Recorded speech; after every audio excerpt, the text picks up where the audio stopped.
Well, thanks for joining us. You're about to hear a story, I believe, of phenomenal grace and reconciliation, hope, forgiveness, all because of Jesus.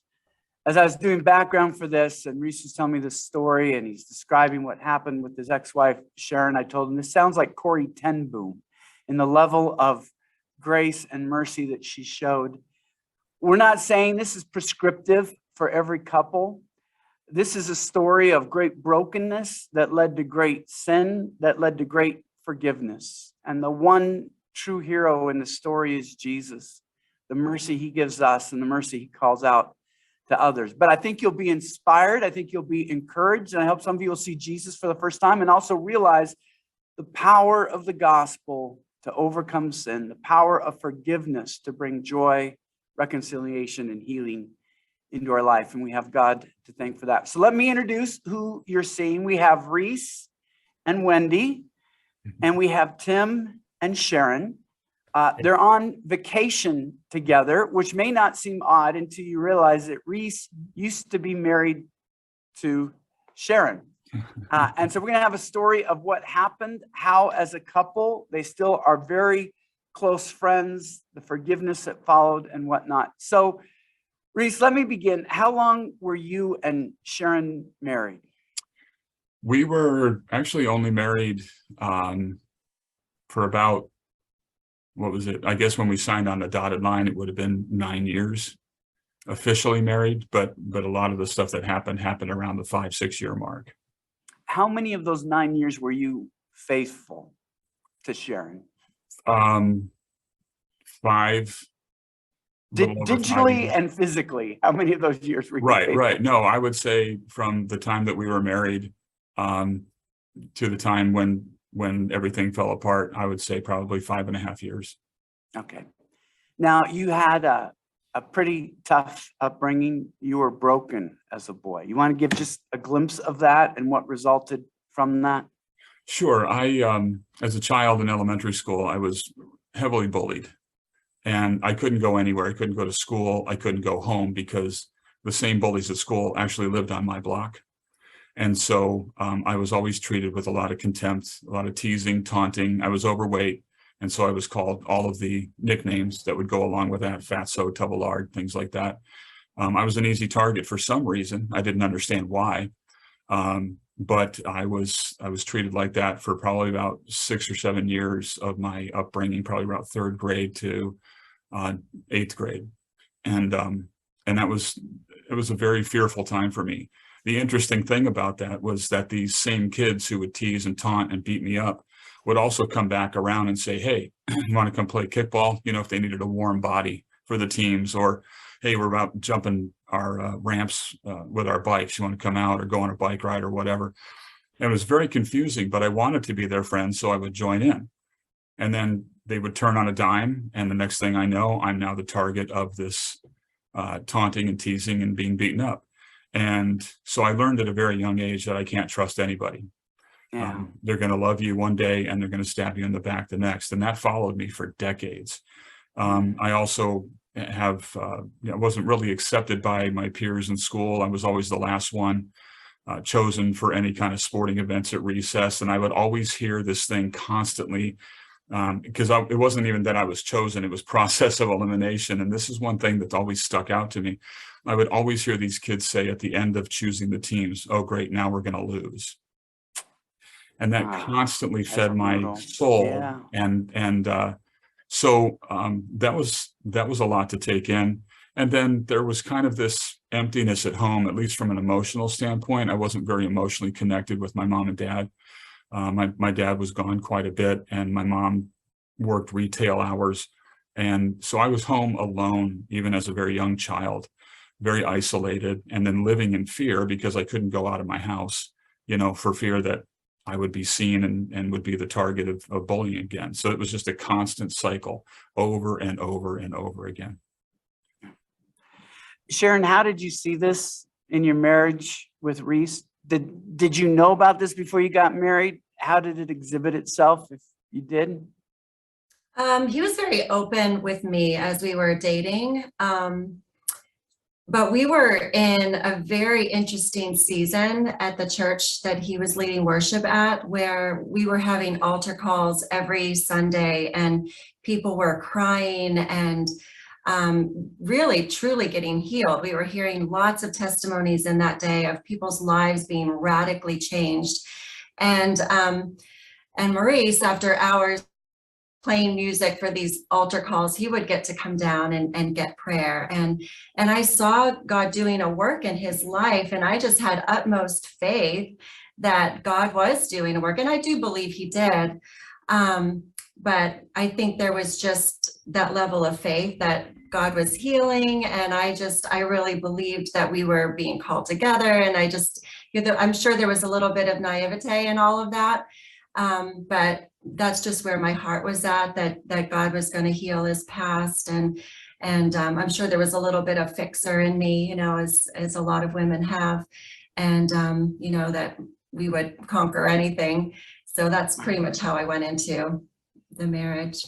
Would you describe the first 5 years as fairly happy years for a newlywed couple?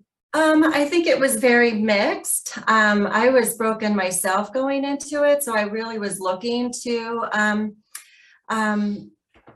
Reese to really fulfill parts of me that felt broken. So I was kind of living in his shadow. He was very celebrated worship leader, very loved. So just by association, I felt very loved, very seen. I felt like I belonged because of who he was. So I was kind of living on his coattails a lot of those 5 years and finding fulfillment in that. As far as the marriage, I think right away we saw that, there are some problems here. Fire married water. And it was just an interesting mix. And there were good times, but definitely challenges from the start. Now, Reese, your current occupation, you work with a lot of men who have sexual addictions. I do. And you've shared that was a part of your own past. When did that develop, and how did it impact your marriage? It happened early on in my life. I became very aware of pornography at around the age of 11. And this was kind of in the midst of my bullying and my emotional brokenness that was just starting. It's just a toxic mix right there. Right. It's like a perfect storm. And there was this dumpster behind a convenience store where we always knew that we would find a pornographic magazine discarded. And that just became my cycle. Go there, get a magazine, tear out some pages, bring it home. And then you learned a little bit at that moment about how to sexually self-gratify. And that just became the cycle of my life, starting at age 11 and going for the next 35 years. It would be porn addiction and sex addiction. I would go to strip clubs. I would go to video stores and rent videos. I would be very active in my dating relationships. I wasn't like this hookup king, but I was a person that once I got involved in a relationship, it had to be sexual right away, even if it wasn't, a married situation. I was only married once before all of that. But I had to engage with that because, one, it made me feel accepted. But two, the addiction was there. And we all know what that feels like if we do deal with addiction, the arousal, the dopamine rush, that whole thing that goes along with it. So I had to continue that as well. So that really was my whole life for literally 35 years. So how active was that during the first 5 years when you met Sharon? I mean, sometimes I've talked to guys and it abates for a little bit in the flush of early marriage. Did that happen for you, or did you bring that right into your marriage and it never really? It did abate for a while because it's new, it's novel. Now it's legal. And you get to enjoy that level of it that you've been searching for your whole life. But you're correct. It was one of those things that eventually, when everything kind of faded off and the newness faded off, there was this desire for more, this hunger that would shoot back up in me. And I started getting back into it. These were the days where the computers weren't what they are now. Right. Yeah. So you had to wait quite a bit for a download of a picture or a video. And this was also the days where you actually paid for any kind of pornographic material online. And so a lot of that kept that out of range for a little while because it just was too much. It was too long. So it was kind of relying on mental imagery, thinking about other women, thinking about scenes from pornographic movies or magazines that I had seen that were really impactful to me. And I just kept living in that fantasy realm, and it really, really fired up around that time. Just probably a year or so into the marriage. And that's so often what I hear, 9 months to a year or so. A guy thinks he's cured, but if he hasn't dealt with the issues, right, when sex becomes a little bit routine. So when you said you were faithful to her for 5 years, I mean, technically not. There wasn't much of a marriage right, when you were cherishing Sharon right, exclusively. Sharon, did you notice that? Did you feel that? I mean, you've been married to two different guys now. Do you sense a difference when your husband has this going off on the side, even if you don't see it? Does it impact what's happening in the bedroom? Yeah, absolutely. I didn't understand what was happening. He definitely kept it a secret. But there was a very definitive line to when sex was exciting and good and pure and holy. And I felt the holiness, and we would even put worship on during our times, to when it felt very unholy. It felt dirty, and I didn't want it. And I didn't know I thought it was my problem, that it was hormonal, or just because of our brokenness and because of what was going on in our marriage. I just didn't have a desire for it. So yeah, there was definitely a definitive line where it went from feeling very holy to very dirty. And I didn't understand it. Just for those who are watching, you say as a pastor, this is so common that a guy has something going on that really distorts and pollutes his ability to cherish his wife sexually. He can perform sexually, although even that can be compromised at times. But the wife senses something is different here. This isn't what it used to be. And notice what Sharon did. Maybe I don't like sex. Maybe something's wrong with me. It's not that Sharon wasn't into sex. She wasn't into sex that's perverted because the husband isn't engaging in it in a holy way, where Hebrews says, let the marriage bed be kept pure. So she, as a healthy person, wouldn't be able to enjoy that kind of sexual intimacy. The problem wasn't her. The problem was what was happening when she wasn't around. And so you two had a baby. When did baby number one come in? 2000. So that was how many years into your marriage? 5. 5 years into your marriage.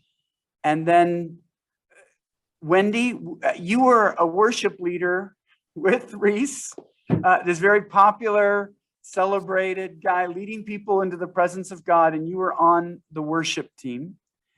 And then at some point, it started to become more than colleagues. Do you want to tell that story, how that happened?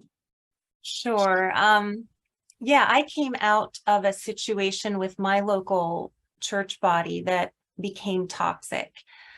It started out to be a really pure, beautiful move of God, where we were really getting a download of what Father was and being healed over our father issues and what Father God meant to us. And so I call it my true born again experience. Even though I grew up believing and in the church and having a relationship, this was a real eye-opening moment for me.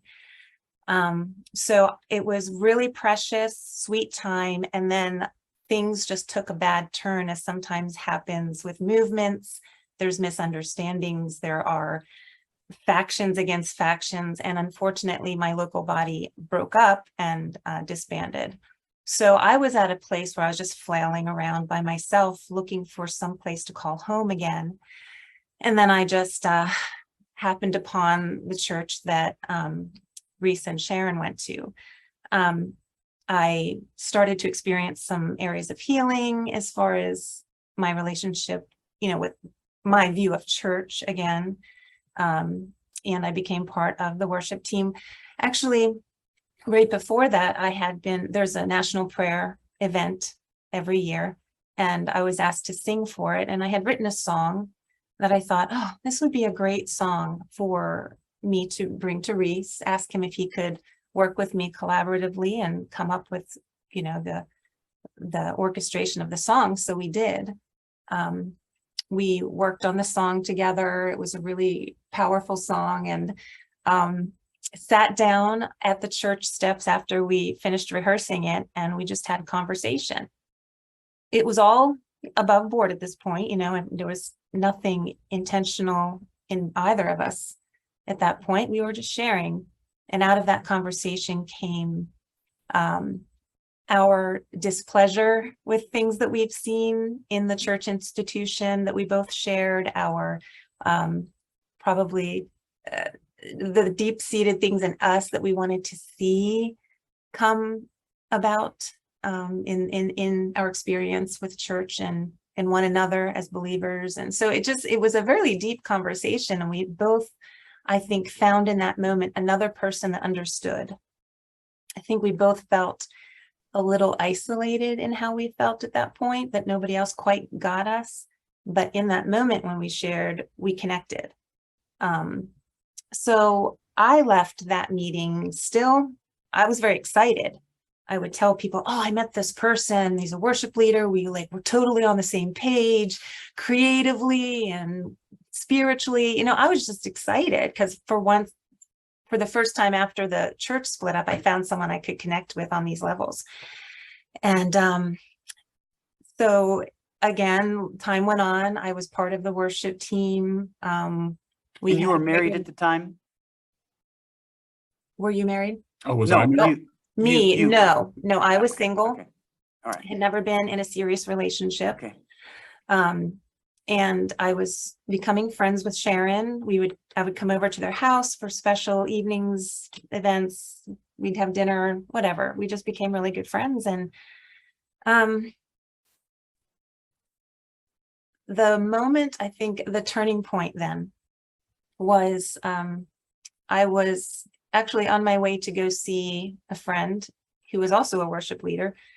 And we spent kind of an evening of I wouldn't say it was a date, but maybe it was a first date. We just connected. And again, I was getting to know him, and I was excited about this new relationship. Maybe it could be something potential. And I shared it with Reese, just as a friend. And I told him about this great evening that we had. We sat at the piano, we were playing music, and it was just a really lovely time. And I guess it sparked something in him that festered. And one day I was at work and he gave me a phone call, and I think in an effort to rid himself of the torment that he was feeling, that he had these feelings emerging in him for me, he disclosed how he felt. And I don't know how else to describe it other than it just ignited and turned on this light in me. I had a need, and I think Sharon and I both kind of talk about this need in us to feel special, to feel like beautiful and desired. Pursued and desired, yes. And so Yes. for the first time in my life, I felt it and I didn't know what to do with it. Yeah. So that's kind of how it began. And again, talking to those who are watching, what's so typical here is I've seen it so often is that affairs are usually gradual. It's not this overwhelming lust or even this overwhelming infatuation. A lot of times it's a few conversations. You find a place where you click, which is why little steps lead to big places. As soon as you start sharing things, or he gets me or she gets me like one else does, you're already going down that slippery slope. And let me also say to the men and women watching, if you have feelings for someone who isn't your spouse, and studies show, I think this is a little bit high, but studies show that it's very likely you could become, if you have a long-term marriage, infatuated with 5 or 6 people other than your spouse. Mm-hmm. That's not a sin. It can happen in interaction or with ministry, but here's the sin: sharing that with the person you're infatuated with. If you have feelings like that, one of the worst things Reese did was to share it Right. with Wendy. He should have gone to a pastor. He should have gone to a friend, a counselor. Then the counselor could talk to him about whether it was wise and how to share that with Sharon. But the worst, I'm just telling you, please listen to me. This will spare you a lot of pain. The worst thing you can do, feel those feelings, and then you share it with the person you're having feelings with. That often creates what you see, the mutual, now the door is open. And so we have this affair starting on the worship team at a church. It just didn't influence these two couples. It influenced the entire church body, Right. and the ripples go out very far. So, Reese, you were the father of one, and the affair started. Let's not get into specifics. When did it become physical, and if so, when? Not long after it started. Okay. We were kind of collaborating administratively on a CD that I was recording. So I needed to spend a lot of time with her, artwork Yes, and, all the things that go along with that. So I would run things over to her house and show her stuff. And eventually we would entertain those conversations again and again. I would say probably by the end of 2000, like my daughter wasn't even a year old yet. And by the end of 2000, things had crossed the line, probably November, December of that year. All right. And then how long did this go on while you were still trying to make things work with Sharon? Because eventually you conceived another child. Right. Well, I went back actually on 9/11. Most people understood it to be terrorism. I thought it was the rapture. It's just one of those things that just because of where I was living and in my sin, it was a catalyst for me to go back home. It just scared me enough to go back home and say, we need to start this up again. And Wendy was my biggest advocate for that in a way. She understood, she knew that actually is the better path. It needed to happen. I would encourage him to, we would sit together in my apartment and I would say, you need to go back. Yeah. This isn't right. I mean, God was all the while working on our conscience, Right. he knew it was wrong. Right. Right. So I would say, you need to get her flowers, do something, just go. Yeah. and it, that was an off and on thing. We kind of went to counseling a very small amount. And I wasn't ready for any of this. That's the thing. I was so cold, so hardened, so broken, so burned out. But it was probably, I think, after that had taken place, a few months later, around New Year's Eve, it is where my best guess, I believe, because I went down to meet her and her family who were taking some time off over the holiday season, and I went to spend time with them. And at that moment, I believe that's when it happened. We became sexually involved again and conceived the next son or the next child. And it was a little boy. But in the midst of all of that, my heart was so torn emotionally. I knew, what I needed to do, what was right to do, but I just did not have the desire in me to go in that direction. Kind of the damage had been done. I experienced what I experienced over here, and it felt like it was really meeting, deeper needs in my life. I felt heard. I felt listened to. All of these things were just building and building and building. And it was just the momentum was in the direction of Wendy and not Sharon.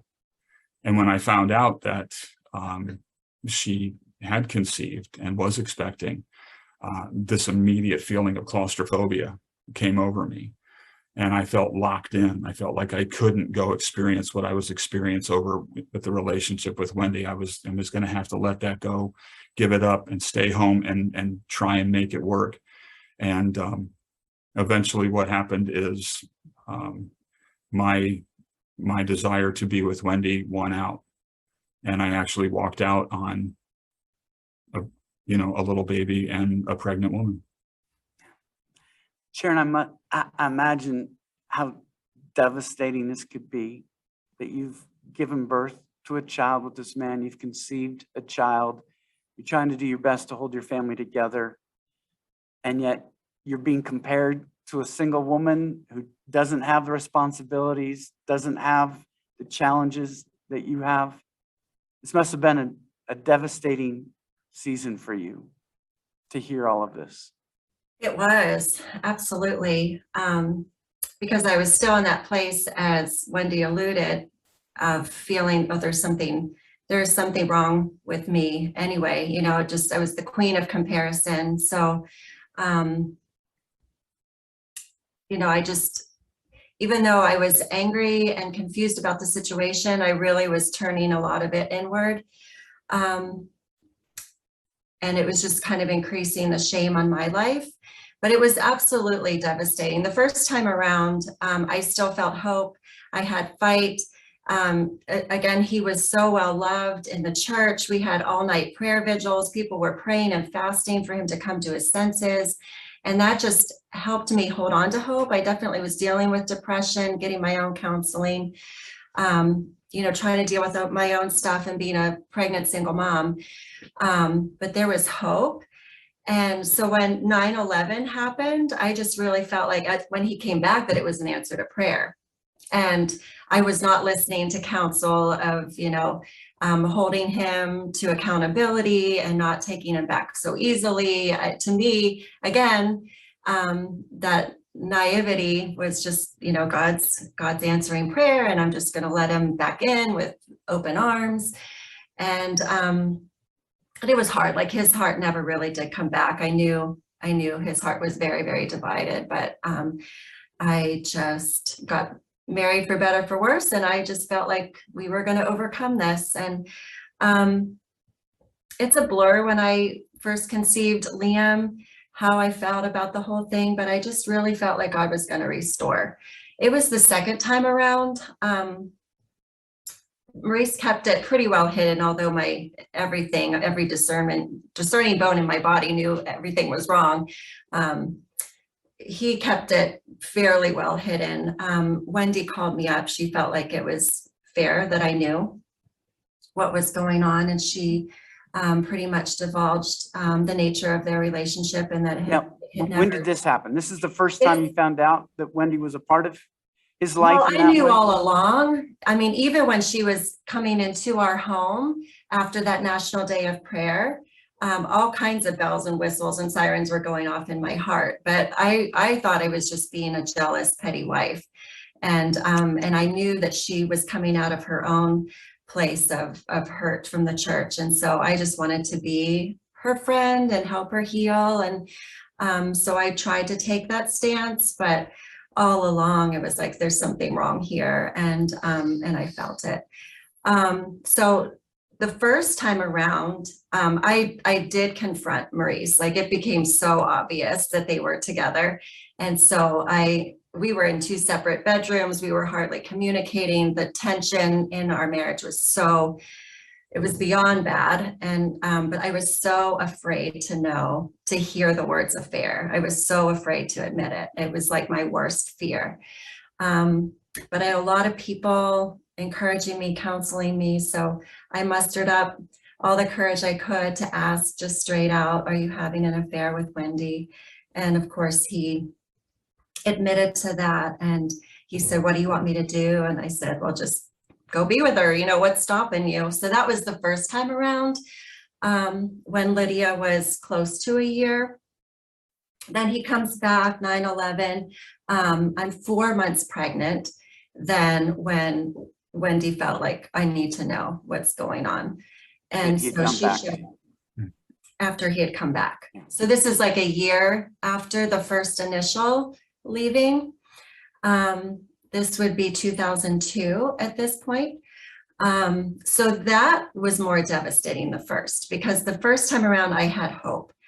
And I felt really duped. I felt stupid. I felt dumb. I felt, I just had every horrible emotion going through me. And it was at that point that I felt suicidal. I didn't know how in the world I was gonna be a single mom to two. I just had every murderous thought going on in my head, you know, towards me and everybody.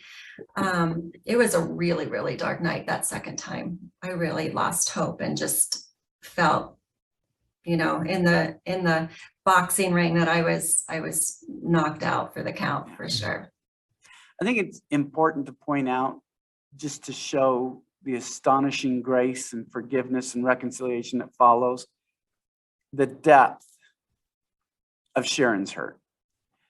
Wanting to be pursued, her own issues, wanting to be accepted, finding out devastatingly that her husband has his heart with someone else after she has a child. And then because she wants it to be true, she's praying, she's fasting that her marriage will be saved. And when you want something to be true, it's easy to believe it is true, even if it's not. So he comes back and she opens herself up to him again, and she gives herself to him again, emotionally and physically. She becomes pregnant. So now sitting in for the long haul. And notice how earlier, this wasn't just one betrayal, that she brought Wendy into her home.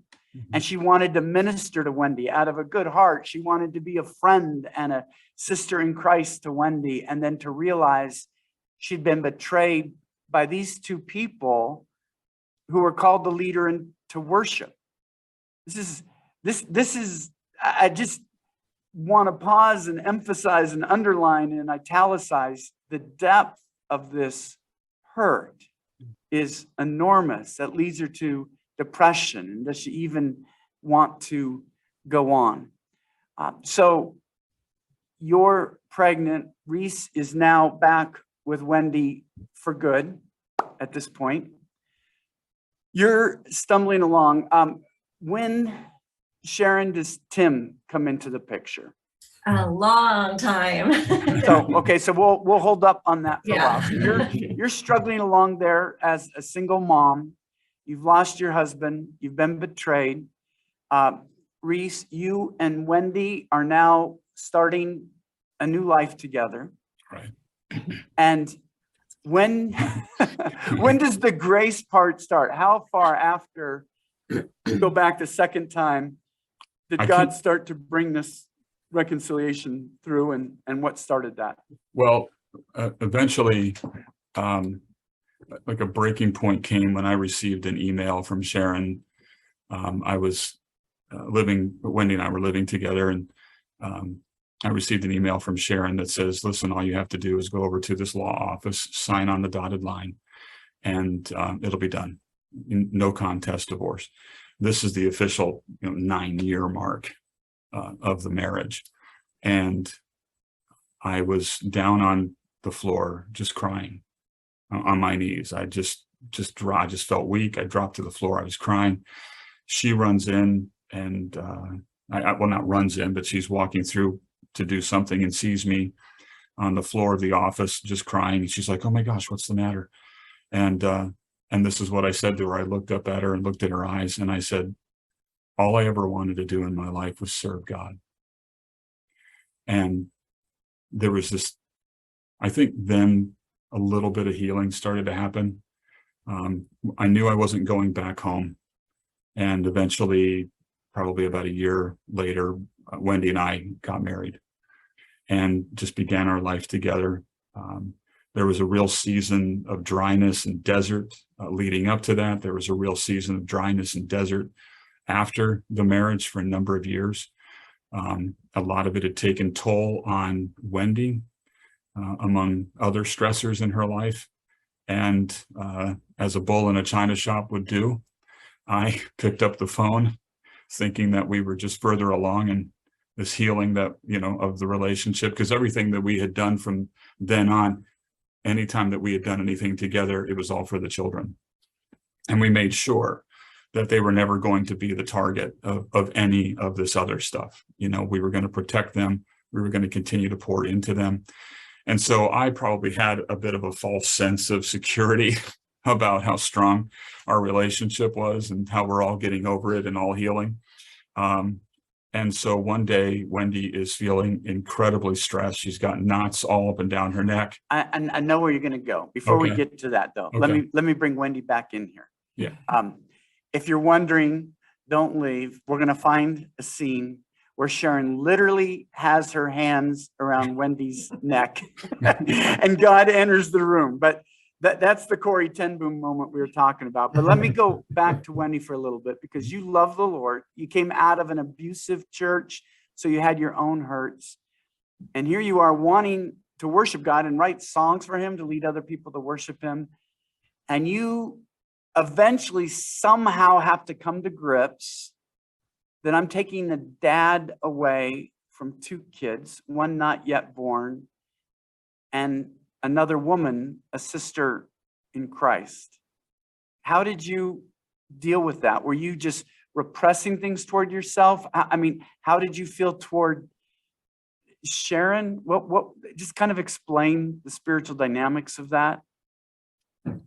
I had such a heart to serve God, and I think that was the hardest thing for me to get over, was that I sinned in the face of the one I loved most. And that was really hard for me to get over. I became, throughout the whole thing, when 9/11 happened, I got into a very deep and dark place in my mind. I became very suicidal. I made 2, if not 3 attempts on my life, and all unsuccessful, thank God, but I became extremely dark because I disappointed God. I disappointed my family. I disappointed and hurt Sharon. I did something I swore I would never do. And how can a person live their whole life saying, this is my high ground and I'll never do it, do that very thing? So it was very hard for me to come to grips with for many, many years. It hasn't been until the last few years that I've been at peace with it.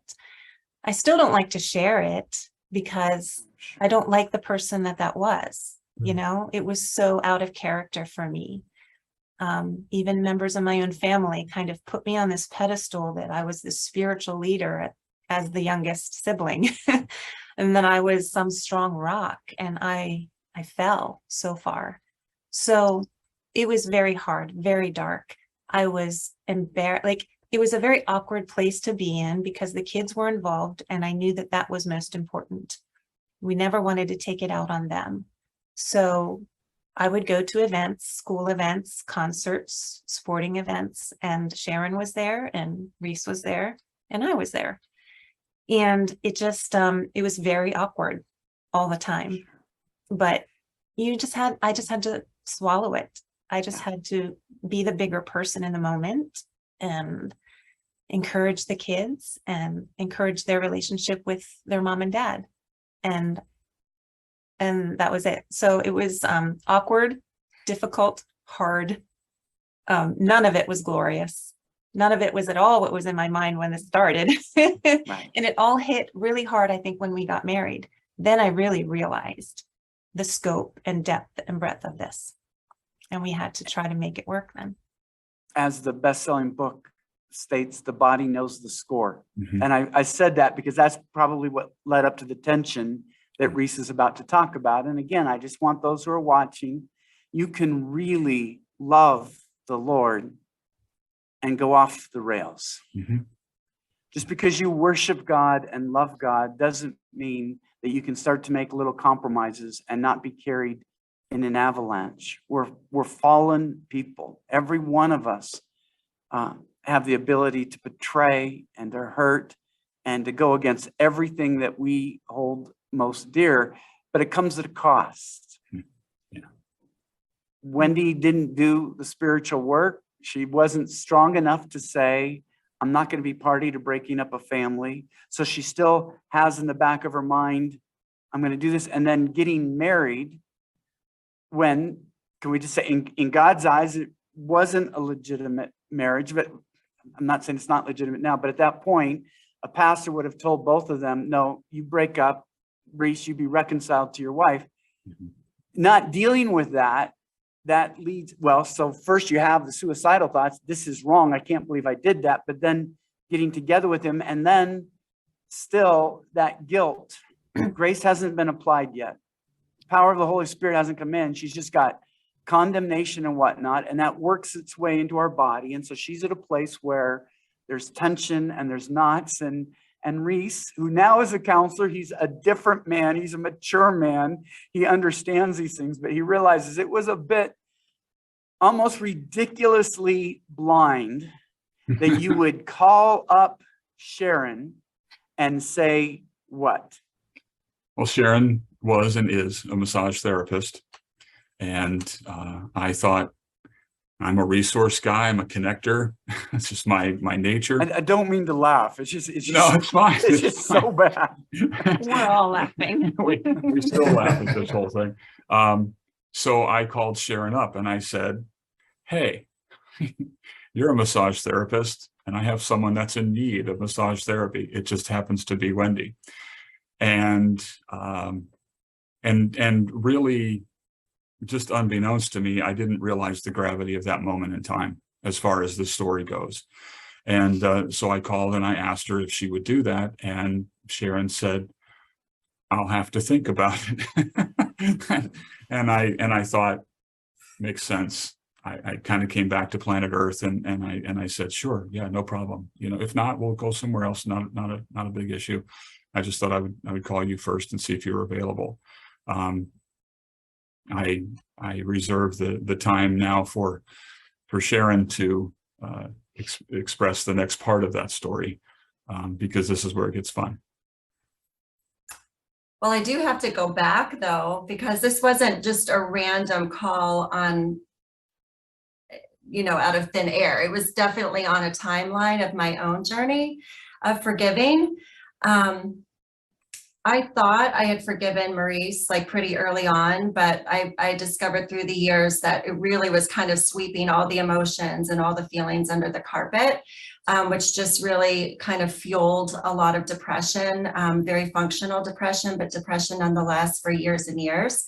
But I was very aware of my lack of forgiveness for Wendy.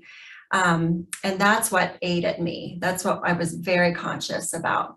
And at first, just because of the type of counseling I was getting, I knew how important forgiveness was for my own well-being. And so my first steps toward forgiveness really was for my own well-being. I wanted to be okay. I didn't want that toxic unforgiveness in my heart. I have to say it was pretty selfish in the beginning. But I wanted to get to the point where I could love Wendy and be okay at all the sporting events and school concerts and birthday parties, because I wasn't. It was hard. It was awkward for her. It was awkward for me. I didn't like it. And so it was a journey for years, really. And there were a couple times where I just felt compelled to write a letter to her, just stating my desire to forgive her and wanting to forgive her and choosing to love her. And I just felt like with every attempt, maybe it would get easier. But it was a journey. And then I got to the place where God challenged me, are you willing to forgive her and fully release this, even if you never hear the words, I'm sorry? And I think since that time, I've come to grasp the whole, the piece of the Lord's Prayer, which says, forgive us our debts as we forgive our debtors. I never understood that. I'm like, why doesn't he just say sin? I don't understand like this whole concept of debt. But I heard it recently explained that a debt is something that's owed you. And I felt like she owed me a huge apology. And I think she was too broken up on the inside to even, put it into words. But I didn't understand that. I just felt like that she owes me that. And, how can I be her friend and keep going on as, I felt like the third wheel, at these kids' events. So I had to get to a point where I let go of my right of ever hearing her say, I'm sorry, and I was wrong. And so for me, it was years of God challenging me to lay it down, to forgive, to go to new depths of forgiveness. So I finally got to this place, I guess enough, where I said, to the Lord, if I never hear those words, I choose to forgive her, and I'm going to choose to go on. And I would say it was within days of coming to that place with the Lord that Wendy called me on the phone and said the words that I had longed to hear for years. And I didn't know what to do. I'm like, I hadn't rehearsed what I was going to say back. I'm like, oh, what do I say? You know, there's so many emotions involved here with this. And all I knew to say was, I forgive you. Thank you. And I think, you know, we just hung up the phone like, okay, now what do we say? So we hung up the phone. I'm like, oh my goodness, wow, it's over. I thought it was over. Like this journey of forgiveness was over. Until then the next day, it was the next day after this conversation with Wendy that Maurice calls me. So it was not by accident. Because when I hung up then from him and I said, I'll think about giving her a massage, I'm like, you know, I hang up and I just talk with God, like, really? What am I supposed to do here? You know, this seems a little extreme. And I really felt, I heard as clear as day, did you really forgive her? Wow. And I felt like it was a test. And so I called them up and said, I'll do it. So that's the place that we want to be here. So she's in my massage room, the lights are dim, the music's playing. She's on my table. I scoot up on my stool and like literally my hands are going around her neck. Because I know, you know, it's headaches, Yeah, it's neck tension. This is the area, you know, that we need to work on. And you know, I can do all this with my eyes closed. I've been a massage therapist at this point for years, and I can get on autopilot with these things. But I felt like God just hit the pause button and said, look at what's happening here. Years ago, I really literally wanted to, you know, wring her neck and bring harm to her. And now he was helping me choose to bring healing to her. And he didn't allow me to miss that moment, because I think I could have very easily, like, well, just get on autopilot, get through this. And, you know, just let's get on the other side of this. But God very intentionally hit that pause button in the spirit, like, look what's happening here. And I think it was kind of more, I don't know if she really got that much healing or relief from a headache that day, but I think it was so powerful what started happening in the spirit between the two of us. And it really would take more years, because I was still struggling with the fact that I was a single mom. I so much wanted to see God's restoration in my own life. I was really broken in the area of men. And so I was kind of in and out of a lot of relationships, you know, just trying to find that fulfillment and somebody that would help me raise children. And I was very kind of hyper focused on that. So it just kind of kept me in this loop of not being able to fully let go of what had happened. I don't know how much you want to fast forward. Just let me add, I mean, this is where the forgiveness is so extraordinary. You were dealing with not every day, every hour, the consequences of what Reese and Wendy had done. You're a single mom. You're bearing a weight that no woman should have to bear. And to not continue to smolder in resentment and to go there literally with your hands around Wendy's, but then God to break through. And it's this moment. Did you feel this release then, where you felt like there's something different? What was going on inside at that point? I think looking back, I think it was just the continuum on a timeline of these levels of forgiveness. I felt like God just continued to challenge me on new levels of forgiveness. I feel like as Christians, as believers, we can think, oh, I said, I forgive you, or I chose to forgive this person at the altar, and then that's all I have to do, and we walk away. But I think in my situation, I really learned that forgiveness is a journey. And it takes a long time for our emotions to catch up with the choice. Yeah, sure. And so for me, it was years and years of choosing. And this was part of that. it was part of allowing my emotions to catch up, because in that moment, I really was choosing healing, and I really did have compassion, and I wanted to see her healed. I can't say like we had gotten the whole way yet, but it definitely was part of the continuum of my emotions starting to line up with my choice. Now, Wendy, what about you? You're laying there on the table, very vulnerable position. You feel Sharon's hands around your neck. You know what you've done. Did God use this to bring healing to you, to say, if she can forgive you, I've forgiven you? I mean, what, or was it just another massage? What was going on for you spiritually? This certainly was not just another massage. I think I was, you should be relaxed and relieve stress during massages, but honestly, this wasn't that kind of massage. I was very anxiety ridden. It was, again, awkward, strange. I didn't know how to feel, but I thought I would just receive this. And as it was happening, I didn't feel much different in the moment. I was kind of numbing myself because it was just that weird. But afterwards, I felt like, I started to feel some things breaking off of me.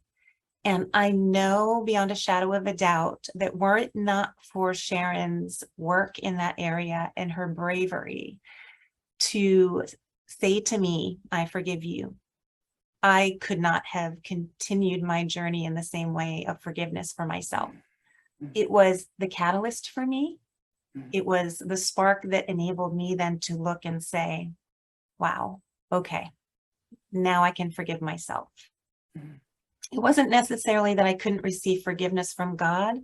I knew he forgave me, but I couldn't forgive myself. So Sharon's act toward me was what enabled me to forgive me. It's so beautiful. It's why I love the gospel. It's why I love life in Christ, because the story of forgiveness here isn't just Sharon forgiving Wendy or Sharon forgiving Reese. It's Wendy forgiving Wendy and Reese forgiving Reese. And can we just be honest?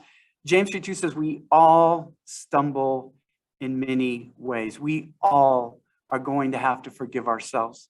There are episodes of my marriage where it's been hard for me to forgive myself. How could I treat my wife this way? So all of us need to learn the power of grace. We're not always the people we want to be, but God is always the God we need him to be. Yeah. And sometimes he brings these extraordinary servants like Sharon. And Sharon, I do think you're an extraordinary woman of God. Yeah. And I'm sure Tim would agree. I can just see it in his face. Yep, you got it. That reveals to us the power of the truth that we believe, the power of the God that we love, the power of the grace that we've received. And just because of time, I got to keep us moving on, but let's move forward. Extraordinary act of forgiveness. But thank you, Sharon, that it's not a one-time thing. Even the massage, it was this journey of continuing to forgive. God brings Tim into your life. That must have felt like a gift. Yeah, that's a loaded story as well. I would like to just touch on one more point with the massage, if I may. Sure. Fast forward another few years, she comes in, we have Wendy come in again, with these ongoing headaches. And at this point I am with Tim, and we're dating, and we know that this is God's restoration. Like this, God's really restoring and redeeming in my life, which really helped me the most to let go of the past.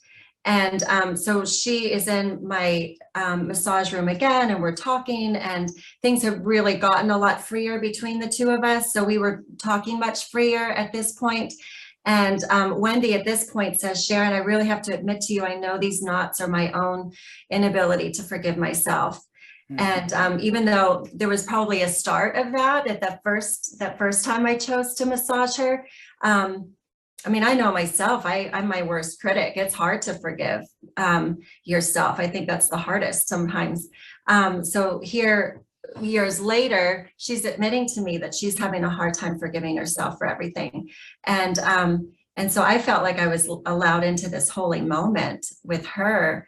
Now that God was really, truly restoring in my life, to, not that I could give her permission, but almost like say, you can forgive yourself. Like, God is so good. He's restoring in my life. And it's just so good. And he's so good. You have to let go. You have to forgive yourself.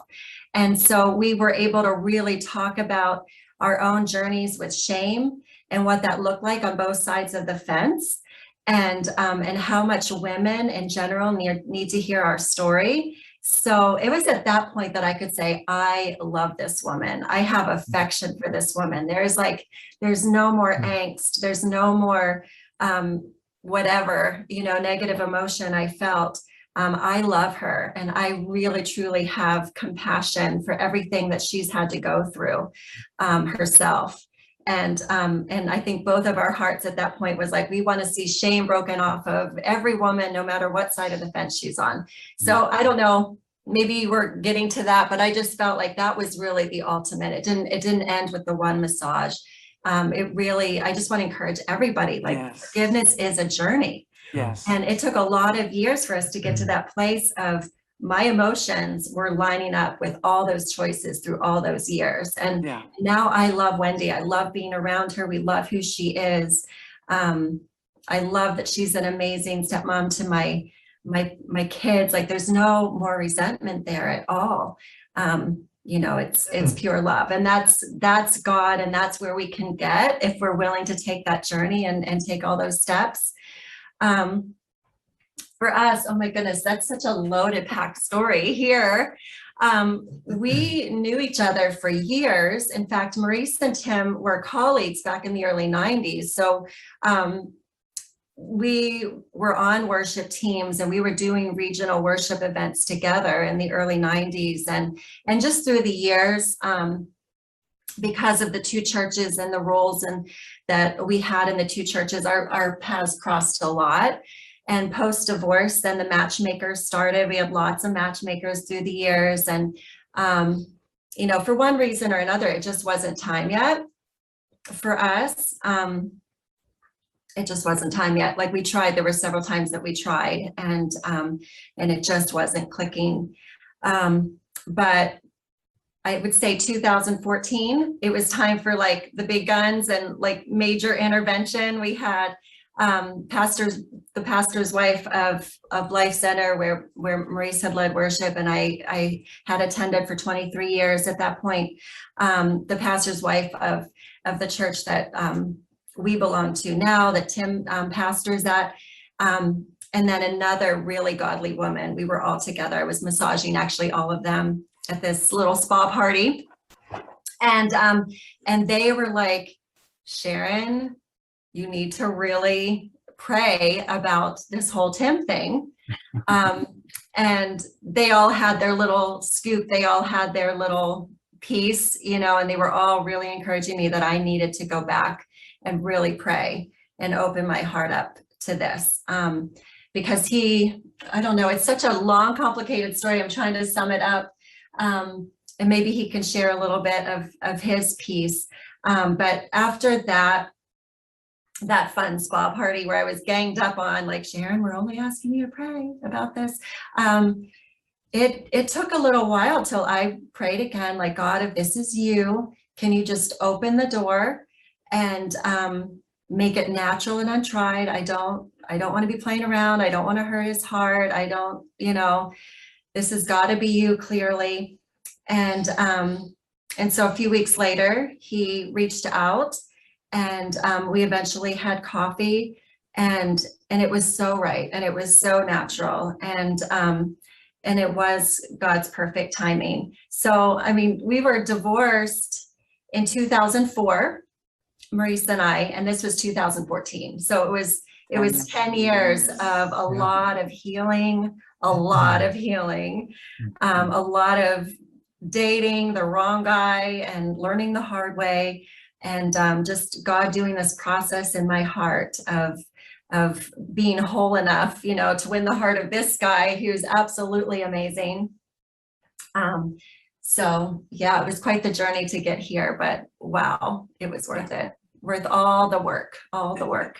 Tim, I'm sure we could do an hour show just with you on this story, but just tell me in a couple sentences, because really this is a story about God's forgiveness and grace. And there's so many angles we don't have time to explore, but just the blessing of being married to a woman of forgiveness, how that set up your marriage now to succeed. Yeah. That, because bitterness, although understandable, is so destructive to going forward. But I'm sure you've experienced the blessings of a woman who's free to give herself to you, even though she'd been hurt so deeply. Yeah,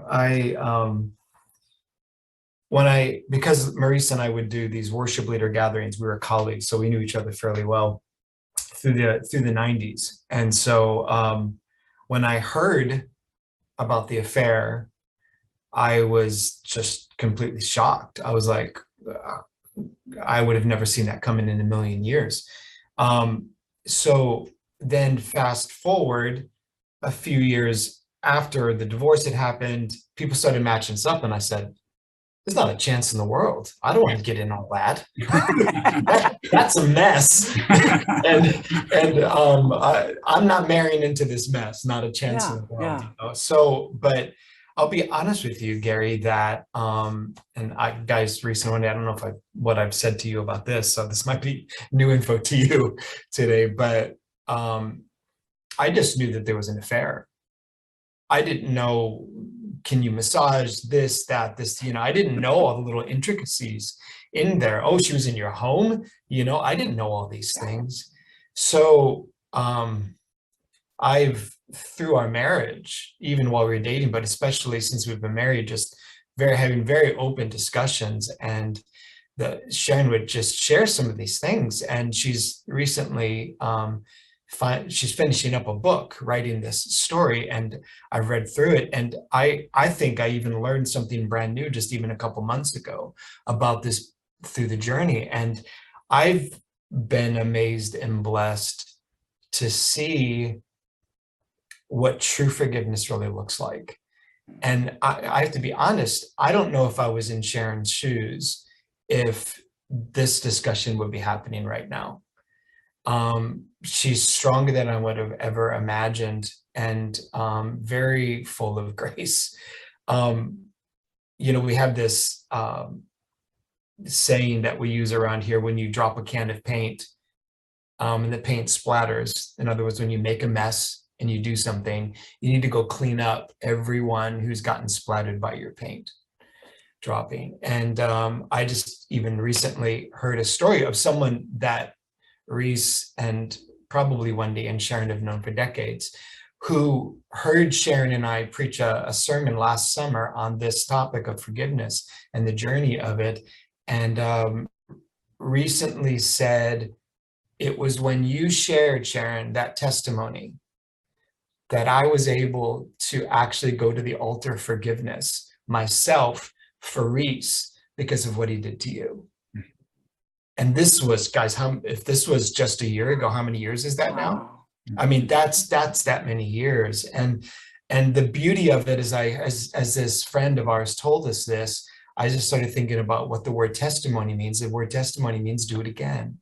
And when somebody hears a testimony like this, it has the capacity and the power to bring us all, whether we were involved in an affair, or we had an issue with our father, or we had an issue with a close friend or a church leader, that it stirs it up in us to see God do it again, to see God bring us all to an altar of a place where we can walk in a place of grace and forgiveness. And so I'm blessed every day to call this woman my wife, for more ways than just this, but this has been a big factor in our lives of how she's modeled that. Tim, that's an amazing 3 or 4 minute sermon. we could almost end right there. That's phenomenal. You haven't had a big role here, but certainly a significant one. But let's just try to wrap this up. Today, you guys vacation together. And aren't you kind of vacationing right now? You're in the same place? We were, this particular week, they were away on a vacation, Sharon and Tim, and then our children, and they needed someone to house sit. because and take care of their puppy and water their plants. And we were coming up anyways for another reason. And she goes, would you mind coming up a few days earlier? You can have the whole house to yourself. And we're like, yeah, we could use a break. So that's what we Who were does doing. that, Gary? I does know, that? I know. It's just like open up your home to that. We do holidays together. Who does We do. that? We do. We have a blast on Christmas. We have a blast when we're able to get together for birthdays, because we live in Florida now. But when we do come up, for graduation events, all that kind of stuff, it's just it's an amazing time. And I'm honored to still be able to call them in one way family, because we are family. Their name is Spurk. Our name is Crane. We refer to the kids and their puppy as the Sprains, just kind of putting the names together.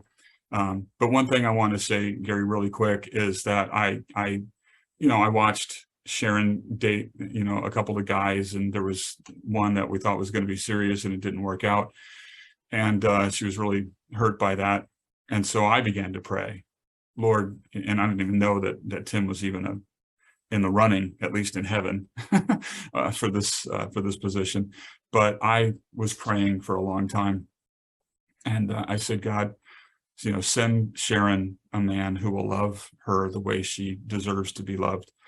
Kind of one of those Bruce Almighty moments, and I said, but if you don't mind, please give her someone that will love my children with his whole heart. And I can't praise this guy enough. He's an amazing man of God, but even so, he has become just a true, I don't even call him a stepdad. Maybe in conversations. He's a bonus dad. He's a bonus dad. Yeah. So, I like that. but he's an amazing man, and just the role that he took in pouring into my kids, it's absolutely incredible to see. I've learned from him how to be a better father to my kids, and I appreciate that about him. And one other thing that just hit me while we were talking here is my freedom from my addiction, my porn and sex addiction, came probably on the heels of all of this stuff that was taking place. That timeline measures up now. I broke free about 10 years ago after having an encounter with Christ that was pretty powerful. And he set me free, lock, stock, and barrel in that moment. I didn't kind of go the recovery route, but that's what he chose to do for me. But I was just sitting here putting the timeline together going, wow, he hit all of us at around the same time and broke us free for such a day as this. Yeah. So I'm so honored and blessed that his love reached down into all of our dark places and brought us to a place of healing and freedom.